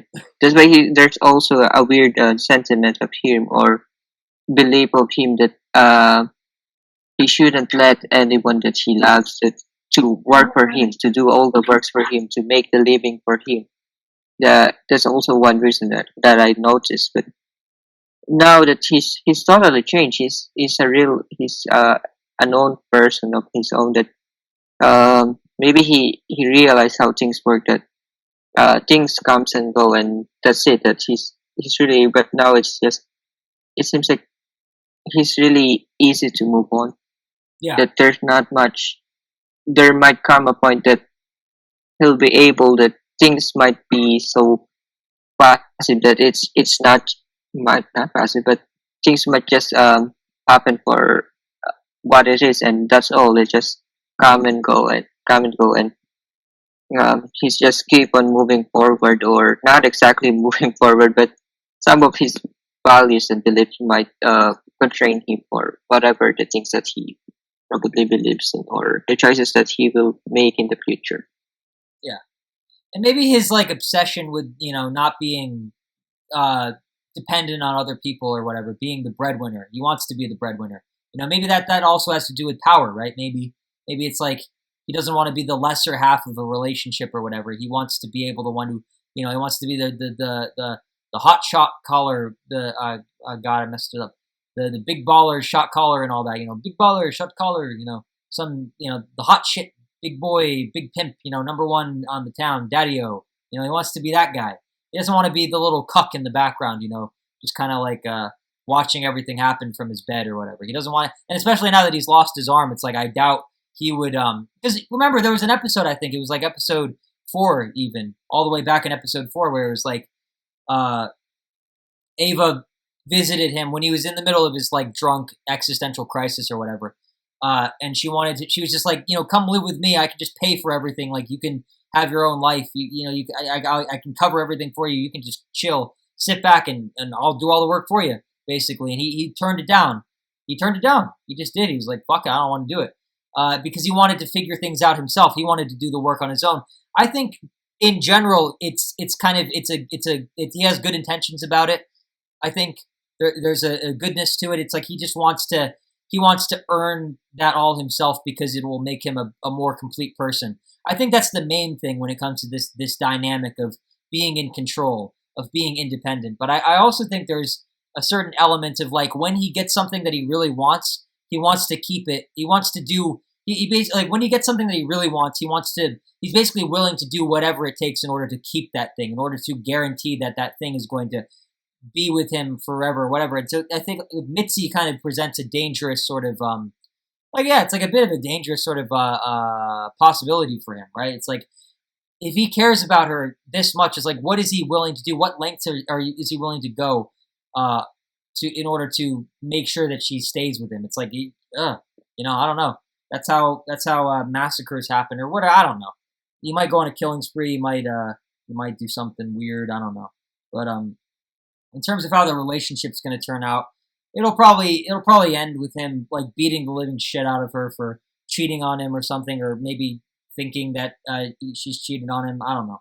But yeah, a little bit of imagery here, right?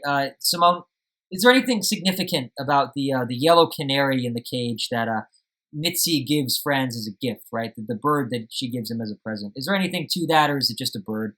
Do you think?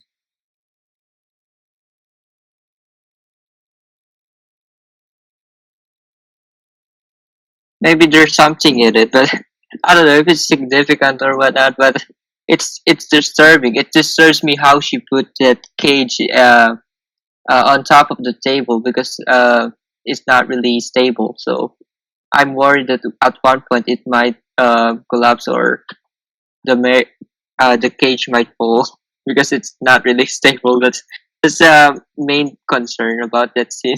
Yeah. Well, maybe But that's part of anyway, the it's yeah, maybe that's part of the symbolism, though. It's like the cage is their yeah, relationship, maybe. and the table is the foundation they have, or something. And it's like it's always precarious. It's always hanging on the balance. You never know if it's right about to just like tip over. It could tip over at any moment. It's very volatile. It's very unstable.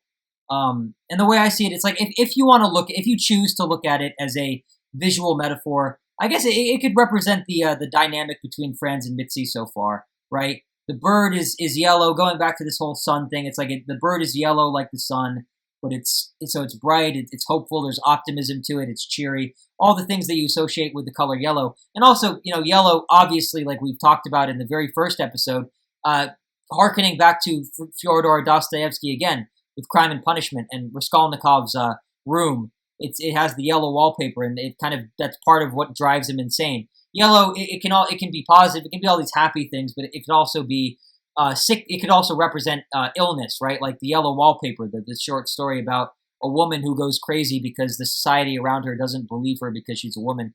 She puts her down, basically. They treat her unequally and all that, right? Feminist short story, but yeah, things like that, right? Like unhealthiness, right? Illness and everything, sickliness. The bird, it could have a double meaning in that sense. Two sides of the same coin, perhaps.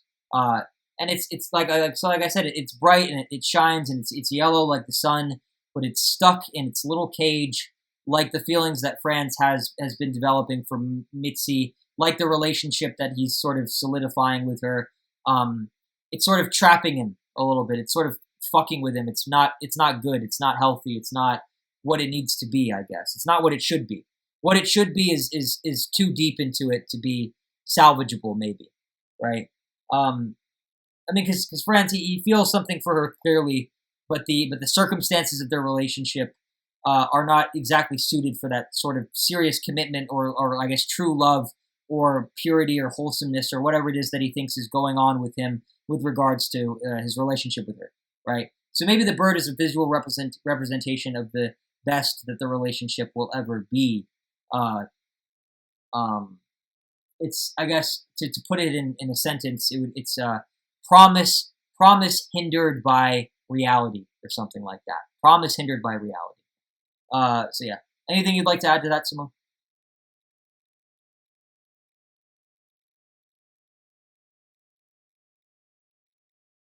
Yeah, we can.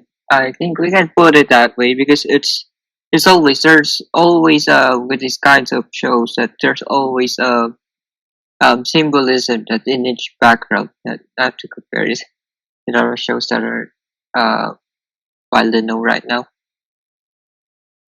Yeah, and so, here's the third one. Here's the third major like topic that I really wanted to get to. I want to know what your opinion on this is, Simone.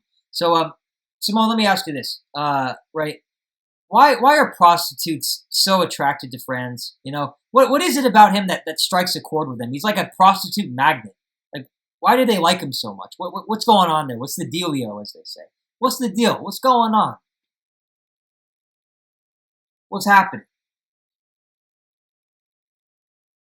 Yeah, I think to look at in other episodes, you already answered this one, or we already answered this one because France, it seems like that he admits, or he has this demeanor of a man. His whole what he call this, his whole complexion. It seems like he emits this, or it shouts as it shouts like it seems like a character of protection that he's able to protect or offer protection with this women or these people around him. That it's also similar or not exactly similar to how Reynolds' character is. That even though he's not really favorable, but it's it seems like that there's a particular aspect that he has or character that he has that this prostitutes like. It's but to look at it, but Francis might be much more favorable at the sense that he's able to seems like an Adonis or a Hercules that these women are attracted to. But not only that, that he's not only good at these things that uh, a symbol of protection or whatnot, but it seems like he's able always to see their soft spots, he's able to blend it with their character because to look at the first time that Franz meets Silly, she's not really in favor or she doesn't really like Franz at all. That she seems to shrug him away or to if in a different scenario that she shoo him away, but Franz was able to tame her at some point. Yeah. Well, so last time we talked about like why Franz is so attractive to women in general, right? But now it's like this is like the second prostitute in a row that he's gotten, like explicit prostitute, I guess. Like you could make the argument that like every woman he's with is a prostitute, or that he's a prostitute, he's a male prostitute, he's a gigolo with every woman that he's with because he gets benefits from it. It's a weird dynamic, and that's another thing that's weird about Franz. He might be insecure about the fact that like every relationship he's in is almost it's very transactional. It's very like, maybe that's relationships in general, but it's like he sort of gets benefits from them. Like he sort of needs them to kind of get by. It's what supports him somewhat, in one way or another, whether it's spiritually or financially. It's like he always gets some little bit of like thing from it. Maybe he's insecure. Maybe he's self-conscious about that, and that's why he's so hell bent on being independent on doing everything on his own and being the breadwinner and so on and so forth, right? But all of that aside, in terms of like why prostitutes specifically are so attracted to him, I would say that kind of like how he sees the man who kills his family in the from the newspaper story, from the news story. It's like he sees that guy as a kindred spirit of sorts. It's like one could argue that the prostitutes themselves, they might sort of see Franz as a kindred spirit in a sense, right? Because here's the deal. It's like Franz, one of his, I don't know if you could call it a virtue or like a good thing about him or whatever, but it's like one thing about his personality, his character, is that he's capable of living in the present moment, right? More often than not. For the vast majority of the time, he's able to just sort of enjoy himself and, not think too much about the past or the future or whatever. He's in it. He's locked in on whatever's going on in front of him, right? And he seems to embody sort of, I guess, the best of both worlds in the eyes of many of the women that he encounters. Because on the one hand, he can be very intense and passionate and intimate. There's that, he fulfills those, he satisfies those needs, I guess. But he does that, on the other hand, without feeling that he can do all of that without feeling the need to settle down and, I guess, bind himself to any of the people that he's with, right? At least not permanently, And so that makes him a very convenient partner, I would say, just from a practical perspective, right? Practical point of view. It almost makes him, it's like the recipe for like a guaranteed good time, maybe. Because the women come to him sort of knowing what they're going to get into before they've even gotten into it, right? Because they can just sort of feel the mood or whatever that he creates and go like, well, this is something that I'm on board for. And so they're attracted to that. They know that they don't have to put up with all this like pretension or these weird, courting rituals or whatever. These women, the women that he's with, these very dysfunctional women, they don't care about any of that because they're all outsiders, right? Just like he is. So, it doesn't mean shit to them. The way that it would for a vast majority, let's just say, right? And for Franz, just as a guy, it's like, yeah, there's also, and then like we've talked about it like about a million times at this point. There's also that undercurrent of violence with the neck biting and all that. Like he's very rough, he's very aggressive, very dominating. Back to control and all that, power and control and all. Sex is power and control. 50 Shades of Grey type shit, right? Christian Grey type shit. He almost sort of, and when you add all of these different elements up, it's like he almost sort of forms the full package of sex appeal in the eyes of the average, let's say, dysfunctional adult female, right? And this is a modern thing too. It's like you got all these women on these like dating apps with like daddy issues or whatever. It's like they want to get back at father, so they sleep with some like tall guy who looks like him, some older guy, or whatever. It's like I did it, I got back at him, yeah, ha ha ha ha. They got that. There's like weird shit going on in the world, man. Weird fucking people, But they existed back then too. They existed back in 1920s Germany apparently, and long before. Obviously, they've always been around. They've always been around. But yeah, plus throw in the random bits of like spoken poetry or whatever that seem to flow out of Franz at times, and his erratic sort of, I guess, theatrical behavior in general. He was the guy. He was the one who he was like, try on these big shoes with Silly. Like that's how he got to sleep with her. He was like, put on these boots with me. Let's walk around and have fun. It's like it's a whole song and dance. It's all happy. Like let's go dancing and stuff. He's that kind of person, right? Very theatrical in a sense, and when you put all of that together, it's like he makes for someone who can be easy to be around when he's in the right mood for it. When he feels up to it, he can be a lot of fun, maybe. So, is there anything you'd like to add to any of that, Simone?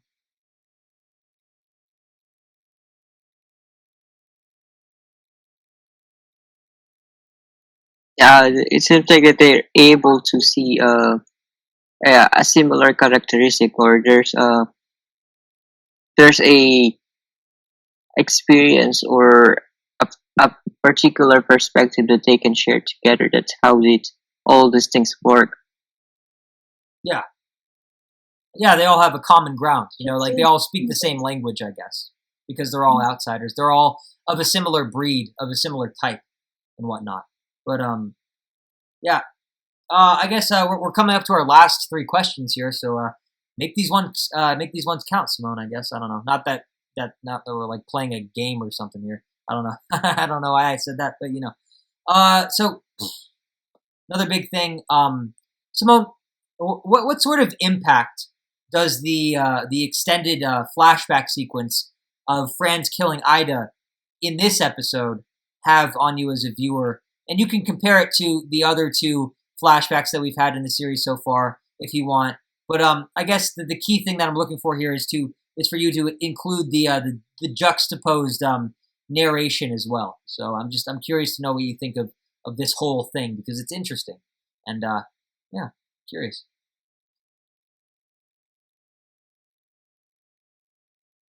Yeah, it seems like that it's not really a flashback for Beaver Capital or France.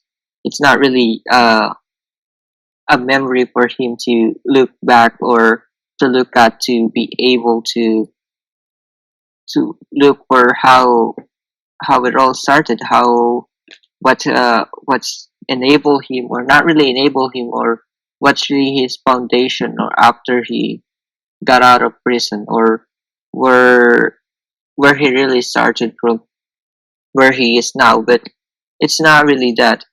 I saw it as something that to remind us, the viewer, because probably the show is just as you mentioned, the songs or the soundtrack at the background and the first start of the show, it's trying to convince us to be in favor of Beaver Cup, to be in favor of France, to be sympathetic toward him. Not exactly sympathetic, but to be able to let ourselves understand his character, to be able uh to look at him, that he's also that what he did is something that he doesn't really like, or to for us to give ourselves out to understand him.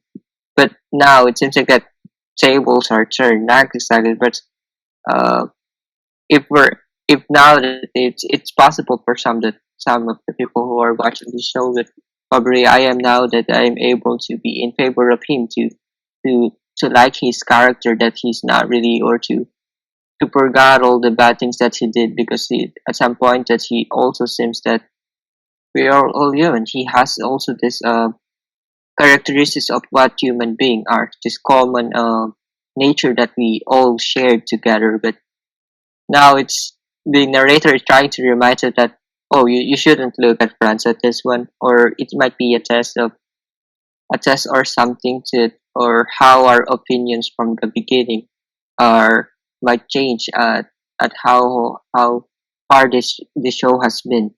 That it's trying to remind us, or you probably might be in favor now of France, so probably you should consider these things, or how it's just how things are over and over when some people are trying to change or whatnot, that it's some might put it back together, or try to remember that, oh, he failed in this part, that he's not really a good one because he did this something terrible or whatnot.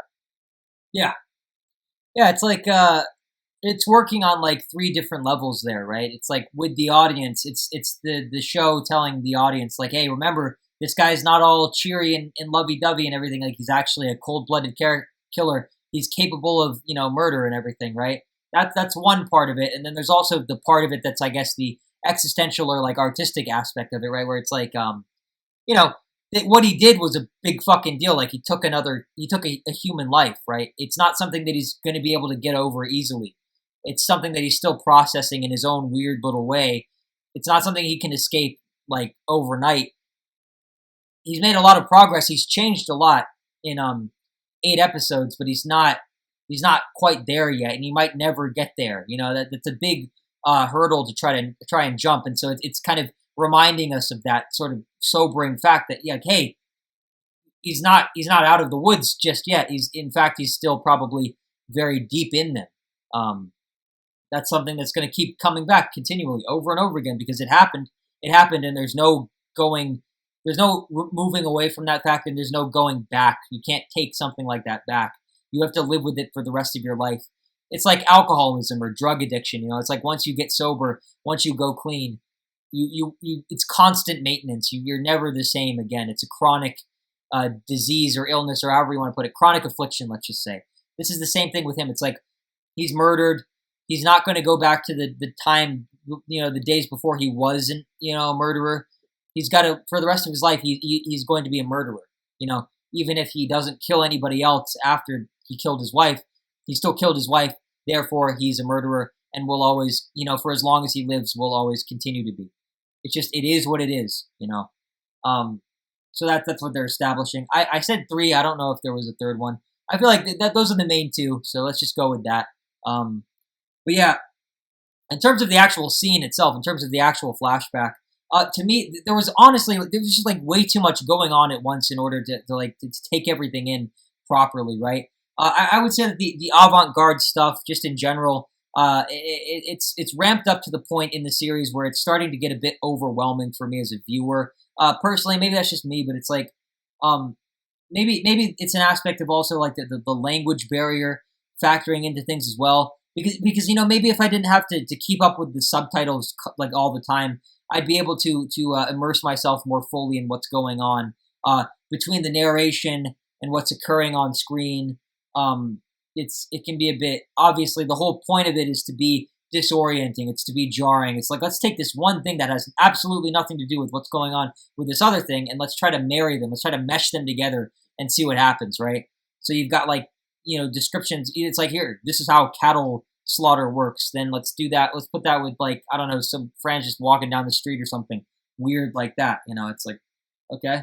Or well, no, killing his wife. Sorry, killing his wife. That was the second flashback, I believe, from a couple episodes back. Um, part 6 or 7, maybe I don't know. But yeah, maybe it's just looking at the subtitles. I don't know. Uh, but it's like you're just always sort of like struggling to figure out like what's going on with this, what's going on with that. Because obviously, if you're German, you can just listen to it and you can hear it and see it and not have to read shit. So maybe it just works better that way. But yeah, you can't really blame the show for that, obviously. But what I did come out of this third flashback with, what was the idea that Franz, like I said at the very beginning of this conversation, the discussion, that Franz might be subconsciously forming a connection between his recent handicap and the sins of his past, right? Because maybe there's a part of him that views the handicap as necessary, let's say like retribution for what he'd done to his wife or something along those lines. So yeah, is there anything you'd like to add to any of that, Simone?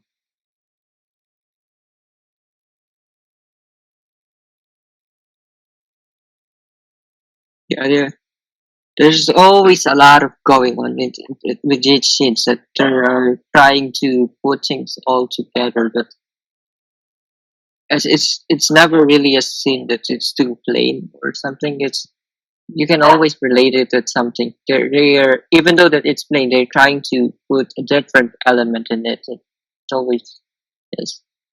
Yeah. All right. So last couple questions of the night. It's a two-parter. So first one I'll ask you, Simone, is just a general. I don't know. What would your ideal romantic relationship look like? Do you think? In other words, just generally speaking, what do you look for in a partner, and what could they do in order to keep the dynamic between you two as healthy and harmonious as possible? And keep this in mind when I ask the follow up question, because there's going to be a contrast, and I want to see how it goes. But yeah, just think about that for a second. What makes a relationship healthy and harmonious, and what would you look for if you had a girlfriend or whatever? Let's just say.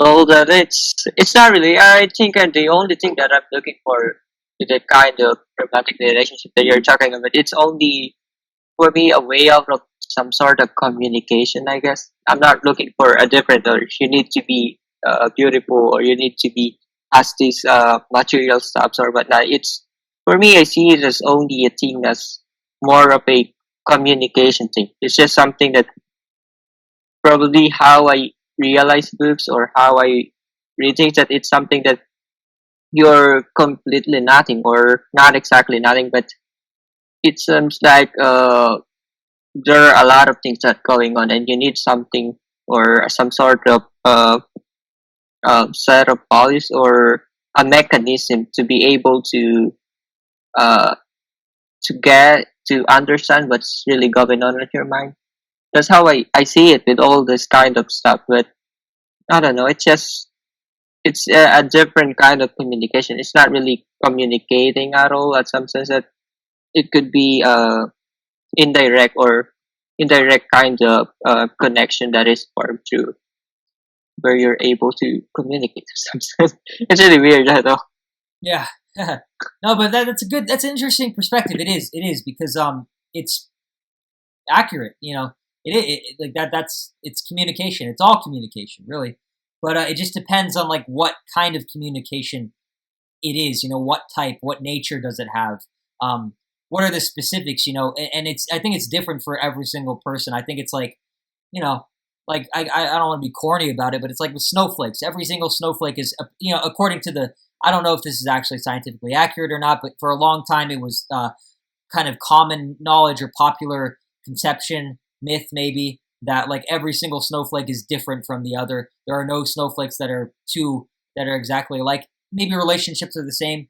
Maybe just the way people are as individuals, maybe it's always a little slightly different, and you can't really take advice from somebody else 100% because there's just differences that wouldn't apply and all that, right? But I guess for me personally, just to rattle off a couple of the things that I would look for in like a potential I don't know, just like my imaginary girlfriend or whatever. Let's just say, you know, she would have to be someone who's fun to be around, but someone who can also get serious when the situation calls for it. Someone who obviously wants to genuinely be around me. Someone who would go out of their way to do things for me just because they want to and not because I've asked. Maybe just random little things like that. Because those are the things that I would do for them. Probably would be a reciprocal kind of thing, a mutual sort of a common ground, like we were talking about earlier, right? But obviously a lot better than that ground, right?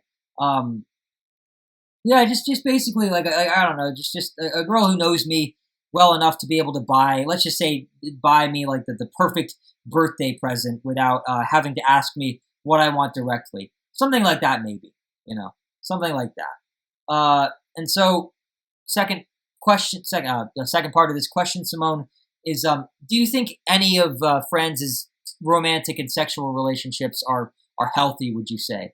And what makes them healthy or unhealthy in your eyes, in your view of things?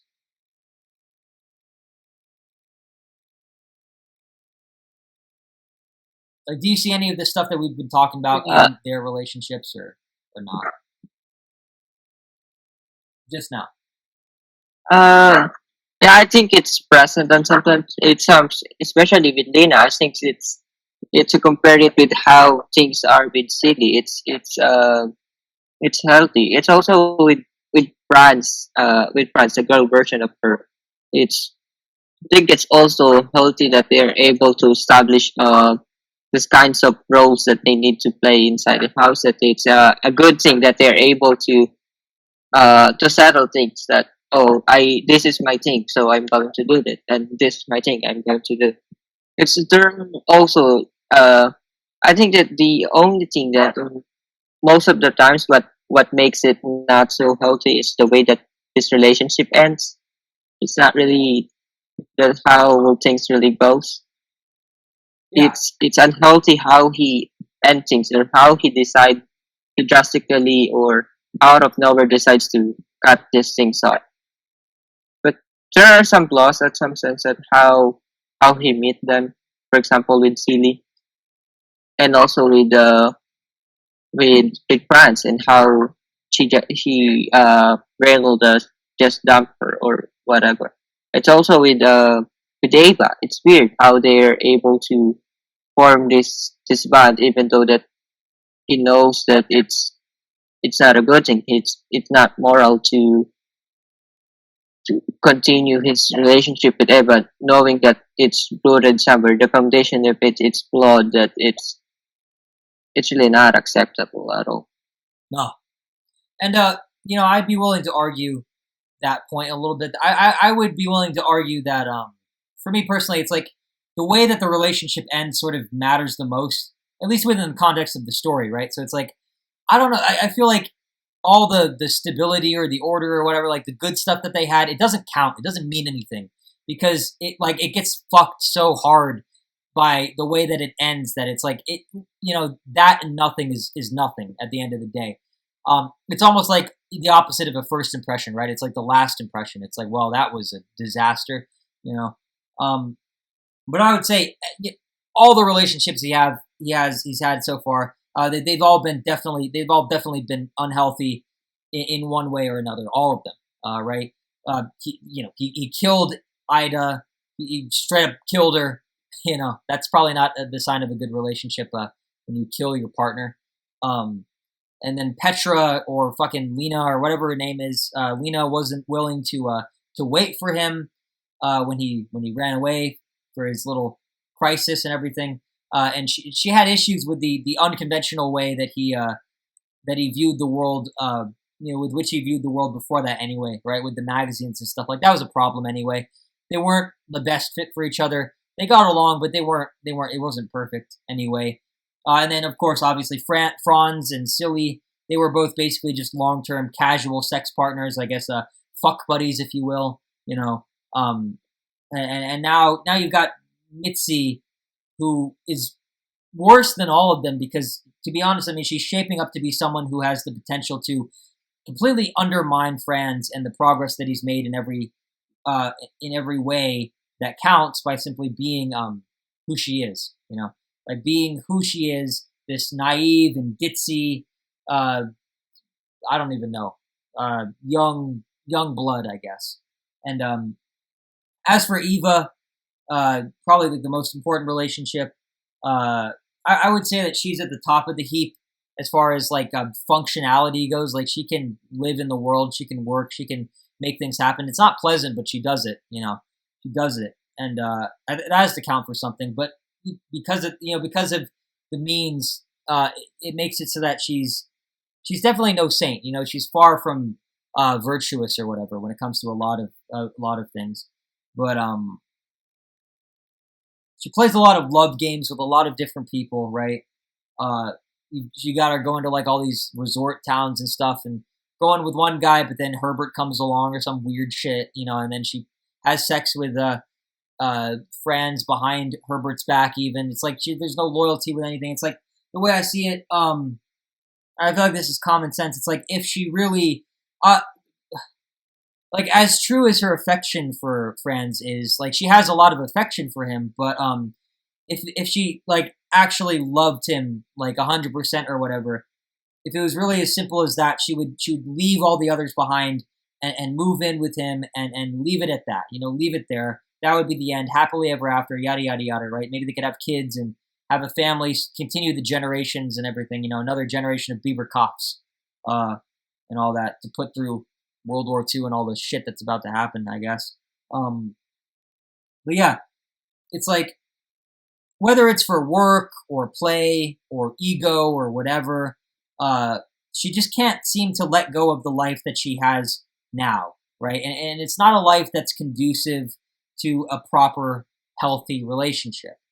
Far from it. Perhaps even the farthest thing from it, I'm sure. Probably like you can't get much further than this, right? So yeah, that's my perspective on it. Is there anything you'd like to add to that, Simone, before we close out for the night?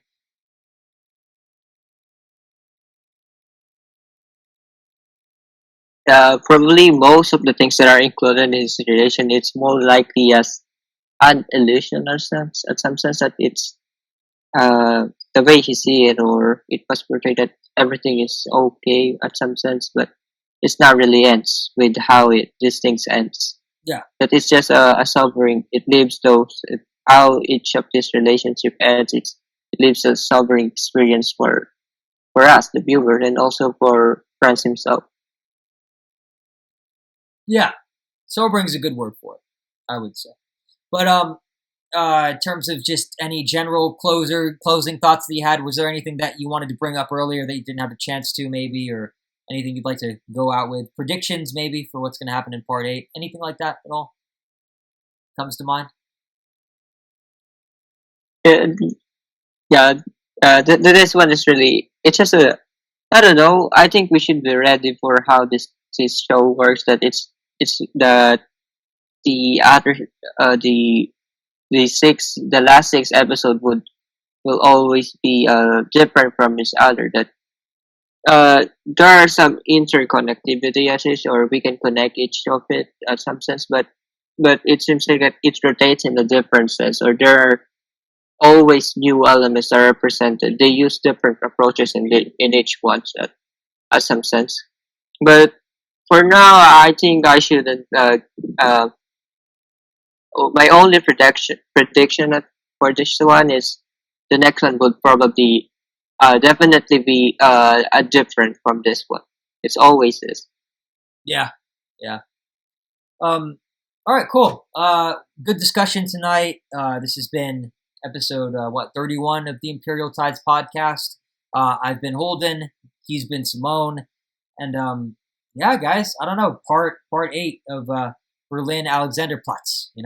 Only 6 more to go. Really curious to know what happens next, and yeah, stay tuned for those discussions. Like, share, comment, subscribe, do all the fun little YouTubey things. We can start our cult. We can move out to the woods and dress up in paper bags and fuck each other silly and all that. I don't know. Probably not. I'm a celibate. I'm a monk, so I can't do that. My heart, my penis belongs to God, belongs to Christ, and all that. Right? I'm gonna go build the ark with Noah and shit like that. I don't know. I'm bored. Sorry. I don't know how to end these sometimes. So yeah. Stay tuned for more. We'll see you on the flip side and all that. And take care. And bye for now.